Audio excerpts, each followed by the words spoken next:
This just in, the Syria stuff is way old. I mean Old Testament old. That's how old I'm talking about. Don't laugh. Some biblical scholars say it's all there in black and white, like this spooky passage from Isaiah 17 about Syria itself. Behold, Damascus is about to be removed from being a city and will become a fallen ruin. That's a couple of thousand years ago. Another passage warns of growing unrest in Egypt and the rise of a fierce king. Still, are any of these writings presaging events today or merely incidents that already happened centuries ago? After all, Damascus has been overrun countless times, little more than years after these writings, by, in this case, the Assyrians back in 732 BC. But they are uncanny and they are kind of scary, aren't they? Joel Rosenberg is author of Damascus Countdown and is known for his biblical insights. And a lot of this reads very spooky, Joel. What do you make of it?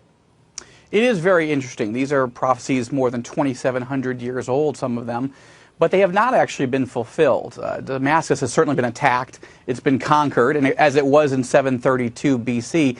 And Isaiah, the Hebrew prophet, prophesied that it would be conquered in 732 by the Syrian king, and that's exactly what happened in his lifetime. But Isaiah 17 was written after those prophecies that came in Isaiah 7 and 8. And so it has not happened. And in fact, this prophecy, as you just pointed out, talks about the complete and utter destruction of Damascus. That's an end times or eschatological prophecy paralleled with Jeremiah 49. All right, but you're saying there's more in Isaiah that hints at trouble to come. This is from Jeremiah 49. Damascus has become feeble. She has turned to flee and panic, has gripped her anguish and pain, has seized her pain like that of a woman in labor.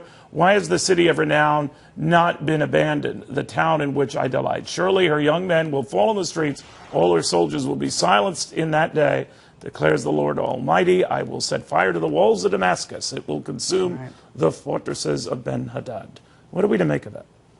Well, you know, in the novel Damascus Countdown, I imagine a scenario in which those prophecies come true in our lifetime. But we don't know that they will. But you've got a horror situation going on right now. Look, those prophecies are eschatological, meaning they are end times prophecies. They have not come true in the sense that Damascus is not only still a city, but it's one of the oldest continuously inhabited cities in history. But it's a very sobering thought to think that a judgment of a city or a country could happen in which an entire city could be wiped out. But that is, in fact, what the Bible is predicting, and but it has not yet come true. But is it saying it now, Joel? Is it saying that what's going on now is what's going to lead to that?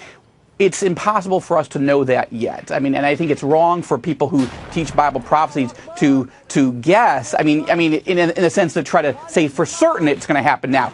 But you have 7 million Syrians are already on the run. 2 million have left the country. 5 million are internally displaced. That Jeremiah 49 prophecy says that people will flee, but there'll still be people in Damascus when the prophecy happens. So the bottom line is we don't know whether these two prophecies, Isaiah 17 and Jeremiah 49, will happen in our lifetime or soon, but they could because they haven't happened yet. Amazing. Joel Rosenberg, biblical author and scholar. It's in there. It's worth a read. All right.